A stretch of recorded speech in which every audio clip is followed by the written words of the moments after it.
Today's show is going to be a little bit different. It's going to be a tough one. I was a witness to a horrible tragedy. Even if it's hard or it feels very uncomfortable to listen to parts of what we're going to talk about, this is important. I'm going to take you back a few weeks ago to a moment as these events were unfolding where I was sitting in a chair in a bedroom and I decided to hit record and just start talking to you.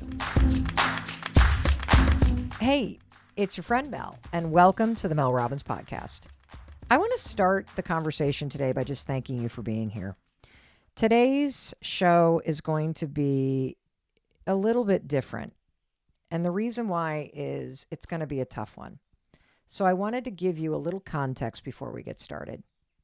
When I launched the Mel Robbins podcast less than a year ago, my promise to you was we would share life together. And I would use this show as a way for us to support one another through the good and unfortunately sometimes the bad. And that brings me to what I want to talk to you about today. And that is, how do you support yourself when something bad happens? See, a few weeks ago, I was a witness to a horrible tragedy. And while it did not directly impact me or my family or anyone that I knew personally, it still affected me profoundly. It affected my family, and it affected the community that we're in.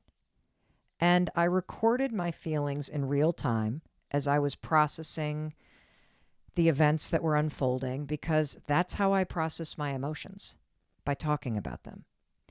And when I shared what had happened with my teammates and with my extended family, what was really interesting is that almost every single person had their own story about having been a witness to another person or family's tragedy. And the truth is, when you find yourself in that kind of situation, none of us had the tools to really process how it affects you or how to deal with your complicated feelings of guilt and fear and sadness and grief. And these conversations with my friends and family, it just reinforced the fact that this is a really important topic to discuss. How do you support yourself when you witness something horrible? And it's so important that that's what we're going to talk about today. Even if it's hard or it feels very uncomfortable to listen to parts of what we're going to talk about, this is important. Now, when all of this was happening, I had the benefit of speaking with Dr. MaryCatherine McDonald, who is a renowned researcher and expert in trauma. And what I learned from Dr. McDonald a couple weeks ago, it helped me process the traumatic experience and events that were unfolding here. And I hope and I know it's going to help you or someone that you love do the same. So before we get started, I really want you to decide if this may or may not be the right episode for you to listen to today. If it's not, I completely understand. This will be here for a resource for you when you're ready. And I do hope you will join me again when our next episode releases in a few days. And if this is the right episode for you, let's get started. I'm going to take you back a few weeks ago to a moment as these events were unfolding where I was sitting in a chair in a bedroom and I decided to hit record and just start talking to you. A couple nights ago, we were cooking dinner. It was about 6:30 at night, and all of a sudden I heard all of these horns honking, and not like honk, honk, honk, honk, honk, but like, when like somebody lays on a horn. And I'm thinking, what the hell is that? And it had been a really windy, stormy day. Like, it hadn't really rained, but it was supposed to rain. But the waves that day on the ocean here where we rent this awesome little house, they were enormous. I mean, enormous. We had been out at the beach, and it's a very shallow beach, and there were lifeguards there, but the flags were yellow, and then they turned to red, and I was only in up to like my knees. These waves were crashing way over my head, and I'm like 5'8", and so they were big, monstrous waves. There was a riptide warning, and when it comes to the ocean, I don't screw around. The second that red flag is up, we're out. The second they say those words, riptide, we're not screwing around. So we had fun in the waves. We then came home. We're cooking dinner. And now all of a sudden these horns are honking. It's like, "Meow." And so I put the, spoon down. I'm stirring the pasta. And I go out to the front porch. And I look down to the right. And there are 4 cars. There was a tan Suburban. That is going to be seared into my memory. There's a tan Suburban. And I think that's the car where the horn was like, "Hurr," and then all these other cars and more cars coming up. And there were people on the road because the road is right on the ocean. It goes road and then all of this kind of brush and then tons of rocks and then the waves were crashing. And everybody had their hands up in the air and they were trying to wave and flag down this police boat that was out in the ocean in these huge waves. And I'm thinking, is there a boat in distress? Because that happened 2 summers ago. There was a boat that kind of ran out of gas and kind of crashed up on these rocks. Everybody was okay. So I'm looking around for a distress boat, and they keep flagging these boats and flagging these boats and flagging these boats and flagging these boats. And I'm like, what the heck is going on? And we had guests staying with us, and the dad of the couple staying with us quickly checked Twitter and was like, it looks like there's a missing swimmer. And I'm like, oh my God, I wonder if they have eyes on him. And the boats start turning around and heading away from the people that are honking the horns and trying to get their attention. And I don't know what hit me, but I have this like first responder instinct. I immediately picked up the phone. I called 911, and the first attempt, I didn't get through. And that's a scary thing when you don't get through on 911. I hang up, I call again, and it sort of clicks through, but no human being picks up. So I hang up again, and now I'm starting to get panicked that there is a swimmer out there, that these people have eyes on them, that the waves are so big, the wind is so loud, the rocks are so big between them and the police boats. The police boats are now way off in the distance. They've gone in a completely different direction. Holy smokes, holy smokes. I call a third time, I get the dispatcher. What's the reason you're calling, ma'am? I'm calling about the swimmer. There's somebody in the water. Do you have eyes on him? No. However, there's a huge group of people on the shore. They're 100 feet from me. And I say, you have to get through to the police boat. You have to tell them to turn around. They are driving away from the accident. Turn around, turn around. I hear her say, hold on. And then she clicks through. It must have been the police boat. She said, this is the third caller we've had about a swimmer. You're going in the wrong direction. Turn the boats around. Turn the boats around. I climb up on the railing on the porch. I don't know how I balanced. I'm standing on this railing. I've got this huge red and white towel, and I am waving it back and forth, and it's whipping all over the place because of the wind. And I'm saying to the dispatcher, look for the red and white towel, look for the red and white towel, and then look before it to the left. The people on the shore, go there, go there. Keep the surfers on your left. Turn around, turn around. And I hear her saying, you're going in the wrong direction. Turn around, look for the red towel. So she's talking directly to the police boat.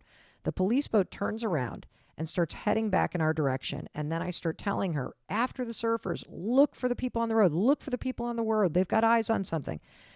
The boats pull up in front of where the people are. I'm like, oh my God. I give the phone to my daughter and I'm like, Ken, run down to those people. Keep the 911 operator on the phone. She's like, but we're going to lose her. I said, just try. Get down there.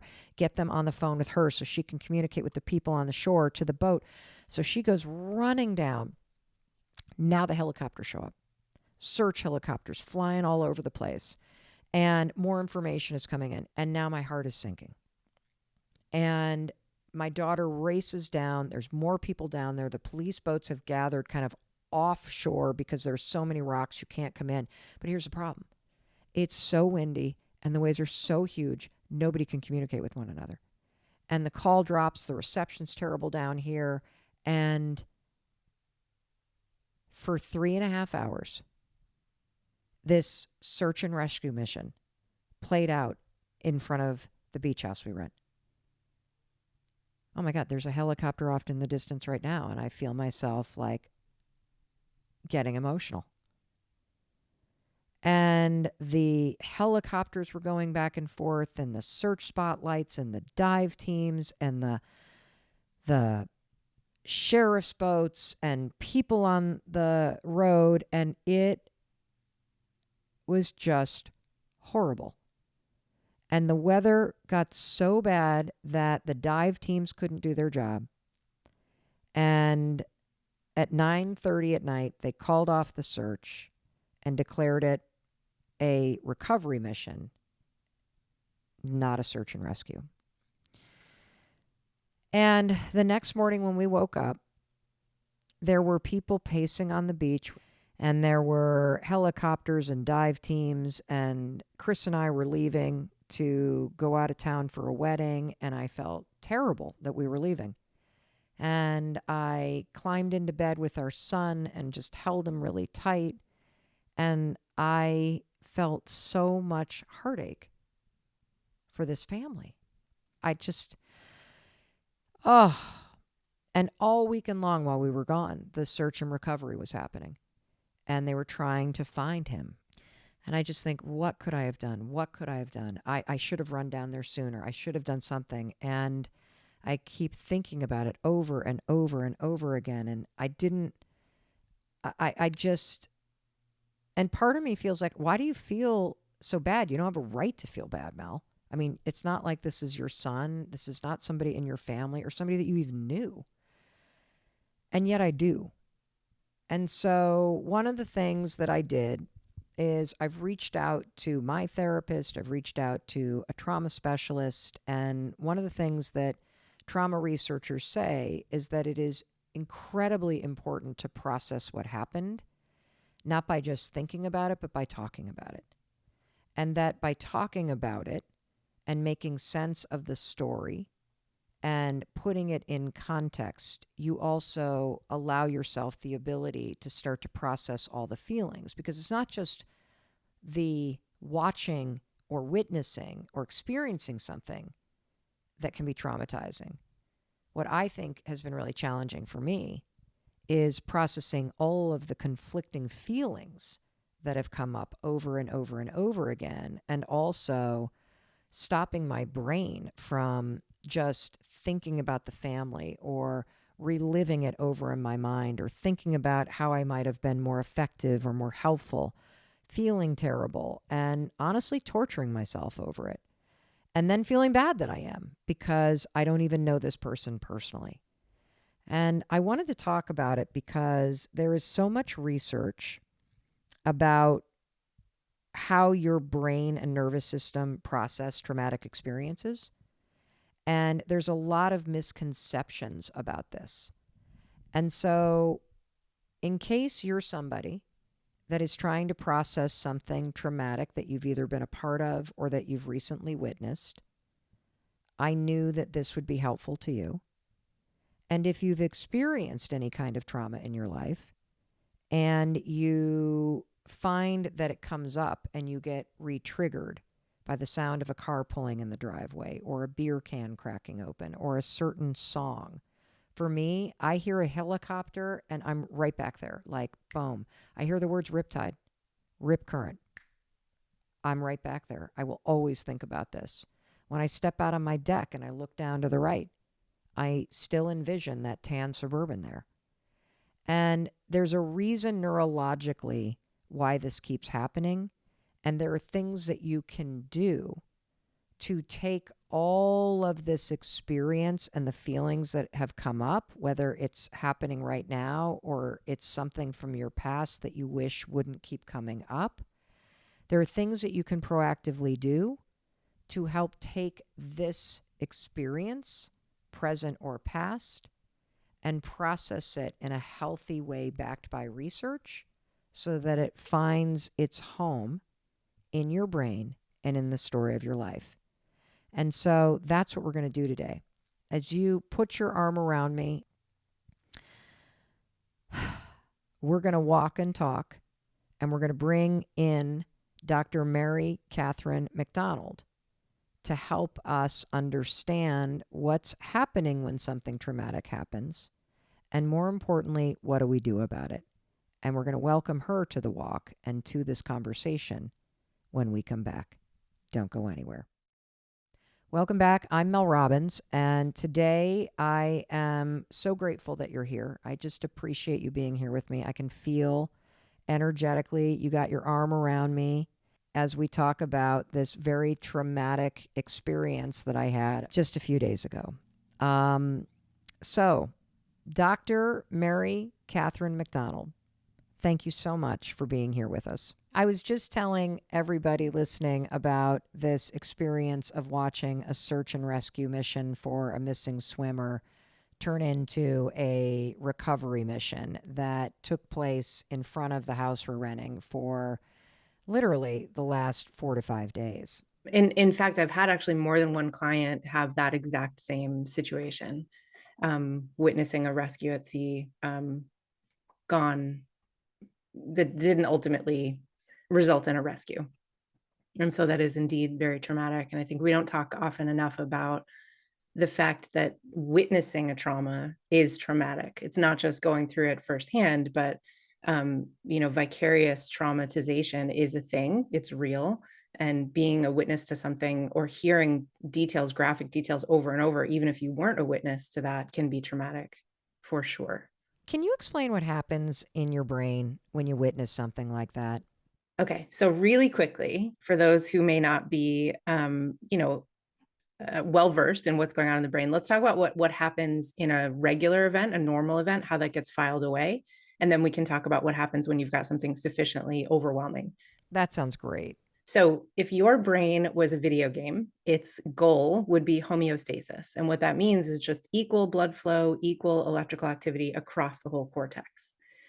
Now, that rarely happens because your brain is constantly taking in information and filing it away, both from inside the system, inside your body, and also from outside in the world. So, when you've got a normal event, let's say you go to the grocery store and something mildly funny happens, anywhere between 4 and 24 hours after that event, your brain gets filed away into a file room. This is primarily in an area of the brain called the hippocampus. This is what I would love to film a Pixar movie about, where if you have this file room with all these multicolored file cabinets, and then there's these little file room workers who are running around trying to put your memories away in an order that enables your brain to pull them out when it needs it and make sense of it. Because your whole system is wired for safety. And the better we remember things, the more likely it is that we are to survive. So when you have a normal event going on, you've got relative homeostasis in your brain, meaning you have access to all of the parts of your brain that are needed in order to complete that filing system. Well, what happens when you are in a situation where the memory gets properly filed away? So between 4 and 24 hours after an event, it gets filed away. And then when it gets filed away properly and in an organized fashion, that means that you can reach for that file later when you need it, pull it out, talk about it, and then put it away and continue on with your day. So let's say I'm like, oh, I want to tell you about this funny thing that happened at the grocery store. I can really easily reach for that file, tell you the narrative content, feel some of the feelings. Maybe I laugh again as if it's happening again. And then I can put it away and we can continue on doing whatever we were doing. So that's a normal event. That's what your brain wants and needs to happen. That makes a lot of sense. Can you now explain what happens in a traumatic situation, or even just a situation where the alarm or anxiety in your body just starts to go off? When you've got something sufficiently overwhelming going on, the homeostasis in your brain goes totally out of whack on purpose. This is an evolutionary adaptation that happens so that you can handle the threat or the danger that is in front of you. And so your brain, when the alarm system goes off, this is in your limbic system, your amygdala, it reprioritizes 47 different functions in your brain and body to prepare you for what it is sensing is a danger. One of the things, so that's adaptive and it's really cool. And I'll tell you why I'm emphasizing that in a second. One of the things that kind of goes offline, however, is the file room. So if you can imagine all those file workers, they run out of the hippocampus because they are needed elsewhere to handle the threat. So instead of this neatly organized file folder that you get between 4 and 24 hours after the event, you get instead a fragmented file folder. And each file folder needs that narrative content so I can tell you the story, the emotional content so I can feel a little bit how it feels, and then a tag that tells me in my brain what it means. How do I find it? How do the file room people go and find it? So when you have an overwhelming event, this adaptation happens in the brain and in the system. And what that then means is that the file room workers aren't there. So you get this fragmented file. The file room workers come back into the room and they're like, oh no, we have a fragmented file. We don't like a fragmented file. We like everything to be in order. We don't know where to put this. We don't know where it goes. So they kind of keep it sort of in a queue so that it can go to the front of your mind whenever you experience anything that is similar to something in that fragmented file, which will give you the opportunity to organize it all over again. So this is the origin of the trauma trigger. Again, this is your brain trying to help you by telling you, oh, okay, so let's say you have this fragmented file. It has like Post-it notes in it. Your brain doesn't know what it means. It's just sitting there in the file room on top of one of the drawers. And let's say the color red is in that file. And then you come across that same exact shade of red in the universe, right? Someone walks across your periphery and they're wearing that same color. The file room dudes say, oh my God, here's a chance. You need to organize the file. And so they throw that to the front of your mind to give your brain the opportunity to organize it. Hey, we have a fragmented file. We don't like that. Let's throw it to the front of mind, give you this opportunity. And then the problem is your amygdala, that limbic system, also recognizes that color red, and it has coded that red as mortal danger. So it goes and sets off the alarm system all over again, and then you're off and running, even though you're sitting at your desk at your office. So that's essentially what happens between when you have a regular event and then when you have a traumatic event. That makes total sense. And I love the explanation of a fragmented file because that's how I feel. I feel like I've got these little snippets of the whole experience, like the red and white towel that I was waving, the super windy breeze blowing the towel and how heavy it was, the sound of the helicopters, the sound and the spotlights of them once it got darker, the police boats, the horns. There are all these snippets. And then 24 hours later, when I heard that they had not found him yet, all of these little fragments feel like they're floating around in my brain. You said that this is how we're designed and that it's adaptive. How is that adaptive? I mean, that sounds like maladaptive. I just kind of want this traumatic thing to go back in my brain in the filing cabinet, and I don't want to think about it again.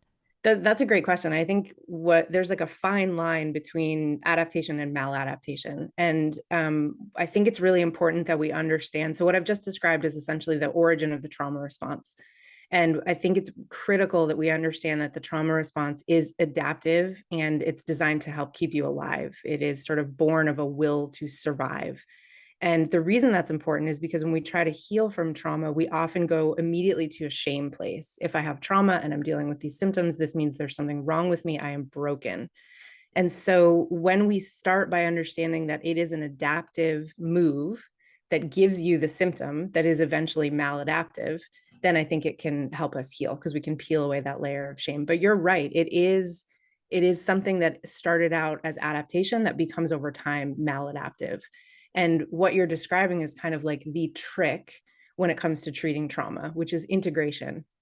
How do we take that file folder and figure out how to organize it and put it away so that it looks more or less like the rest of your files without continuing to get triggered over and over and over again? Exactly. I mean, for me, that's the $100 million question. How do you integrate, as you say, these experiences so that you're not re-traumatized? Because that's exactly what I've been doing to myself. I mean, this is also just a few days old in terms of my experience, but I continue to go over and over and over in my mind, like, how are these poor parents feeling and the family members? And oh my God, the anguish of them going back and forth on the beach. And I saw that there was a GoFundMe page and I donated to it. And I just keep feeling this heartbreak over and over and over again. And then, of course, I feel bad because I go, why am I torturing myself? And why do I feel so gripped and devastated by this? I'm not even a member of their family. I didn't know who died. And so, I would love to talk about both why you feel conflicted when you have these sort of traumatic experiences. Why are your emotions kind of unsettling? And I also think, for the sake of everybody listening, this is so fresh for me, but every one of us has had a traumatic experience in our life, whether it is a death when you were in high school of a classmate, or maybe somebody in your family, or something that happened in your community. Every single one of us has either had an experience like this or will have one. And I would love to learn the specific steps, Dr. MaryCatherine, that we all can take so that even after the fact, we can properly file these memory files of what we saw, how we feel, the emotions inside of us into the right file cabinets so that we can move on with our lives. We can stop being re-traumatized by it. And that's exactly where I want to go with you when we return. So stay with us. Welcome back. I'm Mel Robbins, and I'm here with Dr. MaryCatherine McDonald, who's a trauma specialist who has been researching trauma and working with people for decades. And we're talking about a very traumatic incident where a swimmer went missing, and the search and recovery mission took place right in front of the house that we went for days. So, Dr. MaryCatherine, let's talk about integration. How exactly do we integrate a traumatic incident into our life moving forward? This has been the thing that sort of the field of neuroscience and psychology and psychiatry have been trying to figure out since the 1800s. How do we circumvent the alarm system and organize the memory file? There are a lot of different modalities that can accomplish this, but basically at a base level, what you're looking for when you're aiming at integration is a narrative of the event that doesn't have any holes. So it has a coherence, a beginning, a middle, and an end, and some amount of emotional content. So if I tell you a funny story, I'm going to maybe laugh. I feel some of those emotions. If I tell you a sad story, I'm going to maybe tear up and feel a little bit sad. That's okay. Our memory files are supposed to have emotion. And then a set of meaning tags. What does this event mean in the larger story arc of your life? So typically, I think I'm a huge advocate for multiple modalities when it comes to integration, because we're always in it for a quick fix. And we want to say, okay, I want to do 5 sessions of something and then get this integrated. But typically we need more things because your entire system is along for the ride. It's not just a file problem. Your body is involved as well. So just to give you a quick rundown, EMDR, eye movement desensitization and reprioritizing, is a modality that's designed to sort of short circuit the fear center from setting the alarm off. So what happens is the clinician will occupy your vision. Usually, I mean, the first ways that they used to do this was just to wave a finger back and forth in front of your face. So think like old school hypnosis with like a little pocket watch. And when your visual cortex is occupied, when you're talking about the memory, what you're essentially doing is manually creating homeostasis in your brain. You're manually pushing blood flow and electrical activity to the parts of your brain that are trying to get disconnected by the alarm system. So EMDR is one modality. Narrative therapy is a great modality. Sometimes people use alternative medicines like psilocybin or MDMA, both of which are thought to turn off the fear center and enable you to talk through the memory and integrate it without having that overactive alarm. One thing that I keep thinking about is the fact that, other people in my family and some friends of ours all witnessed this exact same thing. And our 2 friends were just as shaken up as I was. But some of our family members were not, at least on the surface, as triggered as I have been by this. Can you talk a little bit about why that is? Why you can witness the exact same event or have the exact same traumatic experience, but 2 people side by side have a very different trauma response to it? So one of the things that's really interesting about these file folders, and this is something that has been interesting to track through the history of the study of trauma, is that since a file folder can be fragmented in one of a billion different ways, this means that the symptoms that come after the event can also look very different, even for 2 people who went through the exact same event. And the reason that's important historically is because we used to use that fact to shame people. and say, okay, let's use a combat veteran, for example. You have two soldiers that fought in the same war in the same battalion, having the same job. They witnessed the same thing. One of them comes out and they have all of these overactive emotions. The other person is totally shut down. So the person who's having the overactive emotions, there must be something wrong with them aside from combat, because this person next to him seems to be doing quite fine. And in reality, what's happening is that the fragmented files can be creating different emotions. For some people, that creates a whole lot of upset, distress, crying, outward kind of feelings of anxiety. For other people, it causes total shutdown.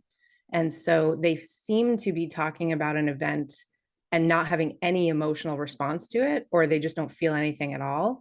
And in the media, we use, when we talk about somebody who has PTSD or someone who's dealing with trauma, we usually use an example of someone who's having an overly charged response. They're crying too much. They're having, this sort of quote unquote hysterical response.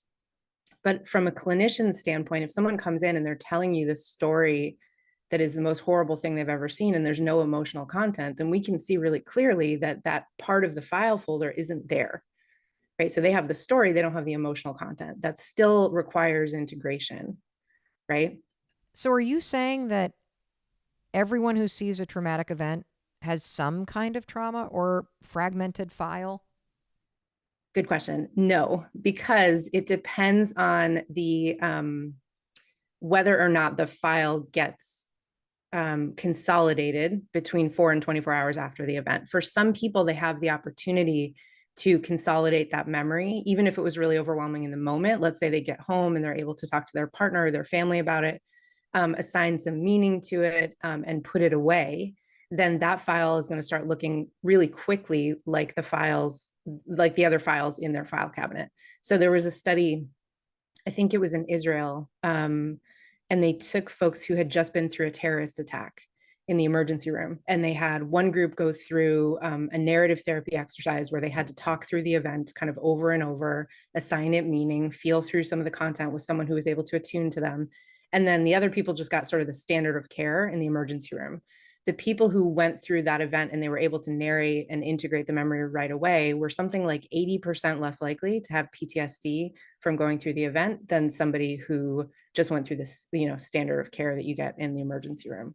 So it really depends on kind of what goes on immediately after the event. We focus so often on the type of event and whether it's traumatic and not the person who went through it and then what happens in the aftermath. If someone is there to help you in the right way to integrate the memory, it's a lot less likely to become traumatic. In my work, I've kind of readapted the definition of trauma because this is the thing we've been arguing about in the field of psychology since the 1800s. Which events are traumatic, which are not? And it's like, guys, this is not the point. And the definition that I use is that anytime you have something that gives you an unbearable emotional experience that lacks a relational home, you have a potential for a chronic trauma. So unbearable emotional experience plus a lack of a relational home means, you potentially are going to have these symptoms. And that means, I love this term relational home. I got this from a clinician, Robert Stolero, because it can be a lot of different things. What it means to listen to someone and provide them with a space to help them feel through and organize what was too overwhelming to organize in the moment can look like so many different things. And different people are going to require different amounts of a relational home based on the event. So, if you're going through like a divorce or a breakup, you might need a relational home every day for 6 months. And what that relational home might look like might be really different depending on the day. When I was researching this, I bumped into his work and this concept of a relational home. And so I'm glad you're talking about it, because the way that I thought about a relational home is sort of this notion of, where can I put this? I mean, I just witnessed something, but I've got all these complicated feelings about what I witnessed and about what just happened. And it's the feelings that I'm trying to make sense of. And I know that wishing it hadn't happened doesn't make it go away. But how do we find a relational home for feelings that keep coming up? I mean, for example, is it normal to feel guilty or conflicted that I'm so affected by this when I wasn't even someone that was part of the family or part of the search team. I was just watching this. Yes, 100%. I mean, I think the reason that we feel guilt is because we've been defining trauma incorrectly for 150 years. It makes, and one of the reasons and one of the ways in which we've been defining it incorrectly is that we create a false hierarchy where we say the trauma that I'm going through, the experience that I'm having is not legitimate for X, Y, or Z reason. The truth is your nervous system is telling you everything you need to know, which is that you're having a trauma response that requires intervention. If you had appendicitis, you wouldn't feel shame at having appendicitis. You wouldn't go in the emergency room and say, oh, so-and-so is having this experience, and that's a lot worse than mine. They have a broken collarbone and they're sitting right in front of me and I can see that. And so they require care and I don't. Like, we don't do that with physical injury. Why would we do that with psychological injury? That's true. That's a good point. How do you stop getting that incident to play out in your mind, like over and over and over again? That's what's really been haunting me. Yeah, that's a great question. So, one of the primary symptoms of trauma is intrusion. And so this can be intrusive thoughts during the day. You're trying to go about your day and the thing just keeps popping up. It can be kind of this flashback memory where you sort of lose track of the moment and you're thrown back into the past fully. It can happen in memories, and it can also be people can end up repeating behaviors that kind of put them back into traumatic situations. This probably wouldn't be the case in this situation, but this happens a lot when it comes to relationship trauma. So how do you stop the intrusion? Basically, the short answer, which is also the long answer, is that you integrate the memory. And so what that looks like depends on the event. Well, let me just share what's happened for me. Like a big part of the process for me is peeling away this shame that I'm having a response that's outsized in some inappropriate way, that I don't deserve to be having this response because I don't even know this person. Right? Let's put that down. And now let's look at what's coming up, because I think shame is the biggest barrier for integration. And we never really think about that. The trauma response is happening for a reason. It's something that's going on in your biology that you cannot stop. So let's stop shaming ourselves for it and then turn to it and see what it needs. Then I think if you sit down with someone, you can kind of figure out what fragments are sticking out and what do those fragments mean? How am I going to fit them into this narrative of what happened? And then how am I going to fit this into a larger narrative of my story? And I think, you can see really directly where shame gets in the way, because when you're talking about something that happened that you witnessed and you didn't even know the person, it's hard. It feels like, how am I going to fit this into my story? But the truth is that something really intense and meaningful happened to you as well.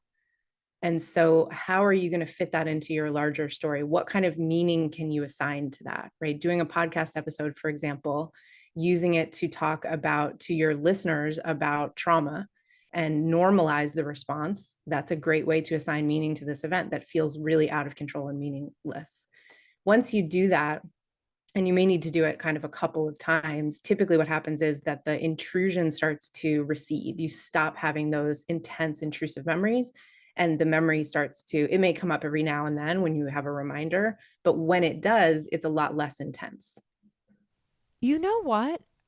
I know exactly what you're talking about, because I have had an experience in my past that was extraordinarily traumatic.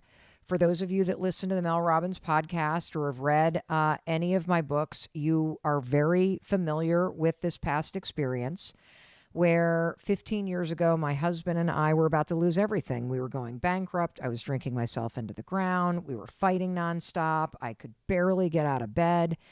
And when it was happening, it was traumatizing. The anxiety was crushing. The depression was crushing. The just bills and the financial stress were crushing. The amount of stress in my marriage was crushing. And I couldn't talk about it. It was like I was frozen. And even as we started to climb out of it, Dr. MaryCatherine, I couldn't talk about it without getting choked up or feeling stressed out. But here's what I realize in hindsight.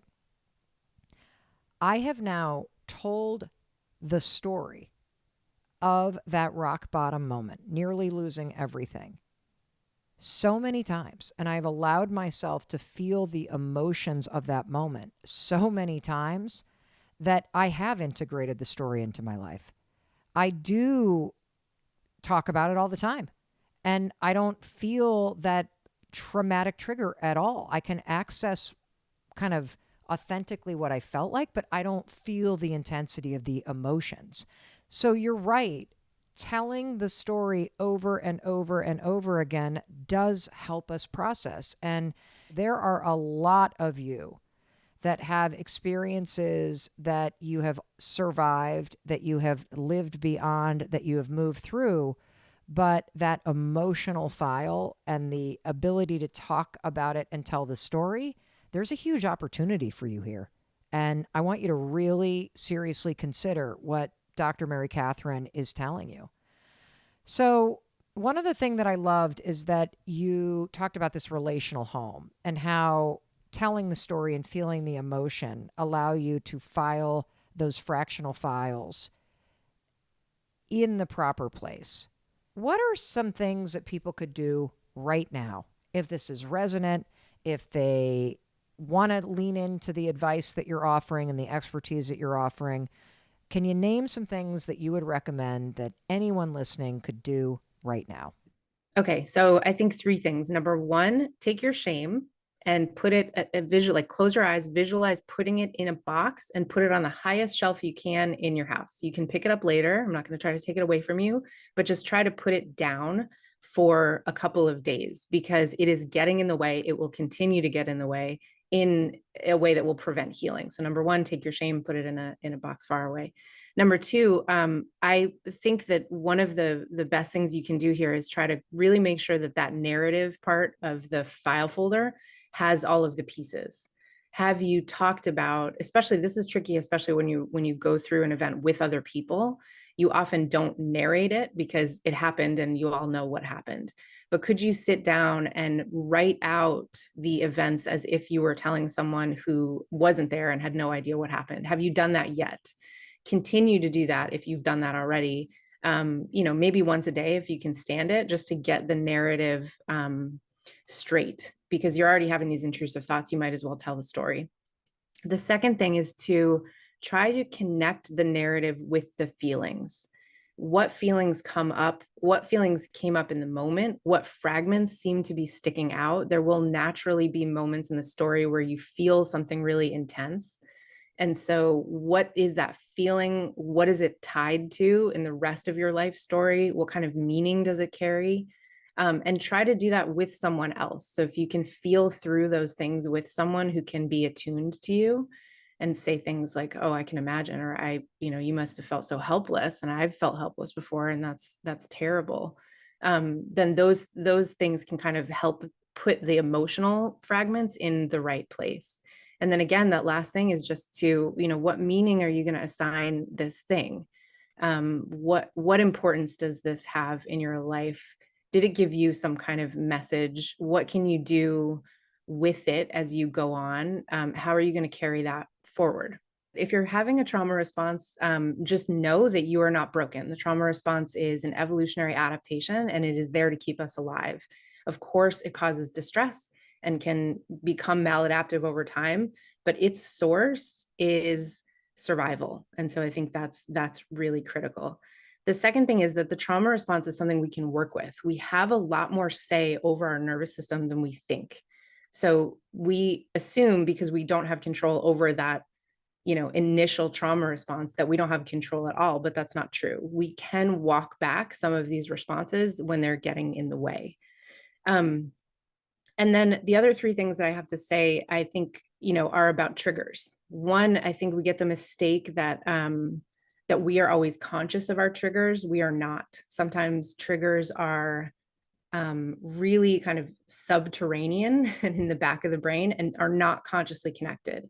So it's really critical that we start, I think anyone, but especially if you're doing trauma healing, treating your body as a barometer. It's giving you data all the time. If you're feeling upset around a certain person, that's something you should listen to, because it's possible that there's kind of a buried trigger there. The second thing is that triggers are not assigned to avoid the thing for the rest of time. As we talked about, triggers are maybe a painful way, but a way that your brain is trying to get you to organize a memory that is not organized. So it's, we need to kind of look at them as opportunities rather than reasons to avoid something forever. And then the last thing is that not feeling is not a realistic goal. Our memory folders have emotional content in them for a reason. If I want to tell you about the most joyful day of my life, I would like to feel some of the joy. We don't question that when it comes to happy memories. If I tell you about the morning that my father died, I'm going to feel some sadness because I pulled out a folder that has sad in it. Our memory files are supposed to have emotion. And when we set as the goal not feeling, like we say, oh, I know that this is integrated when I don't feel anything, we've got that totally wrong. And we are asking our brain to do something that it is not equipped to do, nor would we want it to. One thing that I want to make sure that everybody heard, because I think this is so important and it would be easy to miss this nuance. And it's this. You have said over and over that when you have one of these traumatic experiences, these emotionally charged experiences, that your memory files get fractured. And when the files get fractured, they literally go into a queue in your brain ready to be called forth at any moment. And one of the files isn't just your memory about what happened. It's your feelings and your emotions that you were feeling. And what I'm gathering, Dr. MaryCatherine, is that most people do not want to integrate the emotions around what happened because that requires you to go back to the painful experience and allow all of those painful or scary emotions to come back up. And if I'm hearing you correctly, and I want you to confirm this because I don't want anyone listening to miss this part. Part of integration requires you to not only integrate the story of what happened, but to integrate and process all the feelings that came up for you. And if you don't process all the feelings that came up for you, you cannot successfully integrate the traumatic experience, and you will continue to have this re-triggering and the re-traumatization. I don't even know if that's a word, but you're going to continue to have this be an issue in your life. Is that correct? Yes. Did you hear that, everybody? Dr. MaryCatherine said that's exactly right, which means you're never going to be able to fully integrate traumatic experiences from your life unless you're willing to go there. And going there is going to require you to drop into your body and your feelings and your emotions and to allow them to come up. Because right now they're in queue because they can't be filed. And if you do not do the work to drop into your emotions, you're going to continue to have this fragmented file and this past memory come up over and over and over again when you least expect it. Oh, one of the things that I really love, not only about this conversation, but about this podcast in general, is that by sharing our stories with one another, I feel like you and I are walking each other home, that we're helping each other heal. And so, first of all, I just want to thank you. I so appreciate you being here with me today.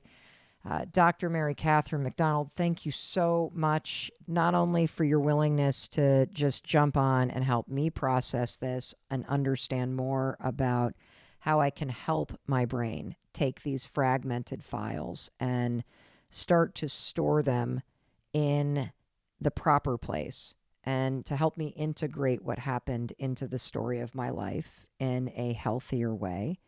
And for also pulling away the shame and the conflict that I felt that I had this intense of an experience just watching something unfold. Yeah, no, I think I've said it a couple of times already, which is that the trauma response is a proof of our survival. It is not a sign of brokenness. We are not broken because we've been through trauma and have these symptoms. We are actually the unbroken. That's the message of the trauma response. And I think if we start there, then healing becomes possible. So true. Thank you. Thank you. Thank you. You too. It was so lovely to meet you and get to chat. And I look forward to hearing from you. Whew.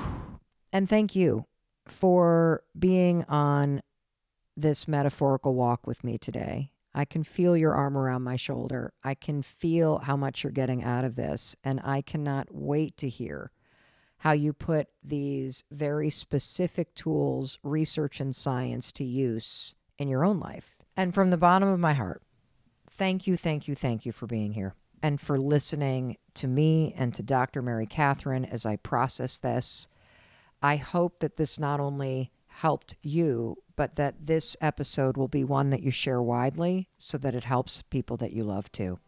And in case nobody else tells you, I wanted to be sure to tell you that I love you and I believe in you and your ability to create a better life. Okay, I'll talk to you in a few days. Oh, and one more thing. And no, this is not a blooper. This is the legal language. You know, what the lawyers write and what I need to read to you. This podcast is presented solely for educational and entertainment purposes. I'm just your friend. I am not a licensed therapist, and this podcast is not intended as a substitute for the advice of a physician, professional coach, psychotherapist, or other qualified professional. Got it? Good. I'll see you in the next episode.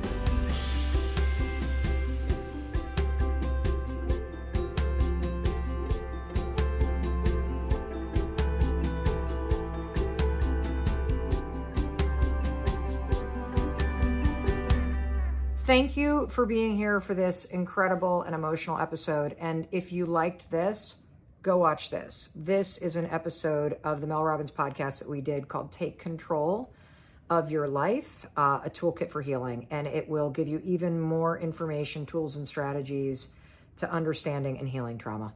Mwah.